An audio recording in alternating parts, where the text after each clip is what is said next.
Now, this is one of those unknown features on TradingView that we continue to cover on the channel, so please like and subscribe to get more of them. I have a TradingView chart open. It's the Apple chart, but it doesn't matter what chart it is. Let's type AAPL. This opens symbol search. If I click it, or if I type MSFT and click it or press enter, it opens a different chart, but we can do more with symbol search. So let's type again AAPL.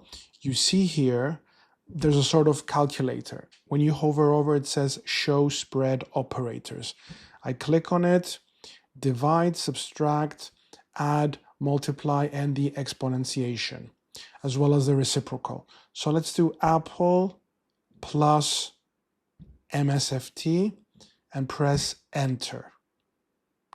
Right now, what we have is Apple plus MSFT.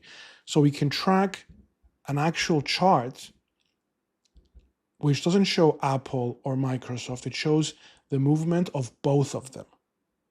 So let's go back to symbol search. We can do Apple minus Microsoft. And we press enter. So you see now this equation went negative. Obviously it can go negative, right? Apple minus Microsoft. Moved up, back down, doesn't matter. Each chart combination will be different. Let's do Apple reciprocal and press enter.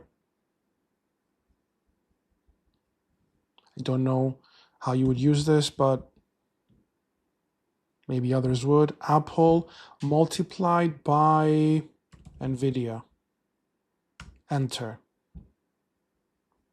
So the point is you can use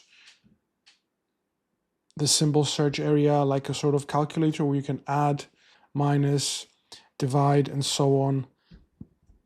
Other tickers. Let's see if we can do more than two actually. Apple less Microsoft plus NVIDIA. And yes, it works. So this is an unknown feature on TradingView. Make sure to like and subscribe. Thank you.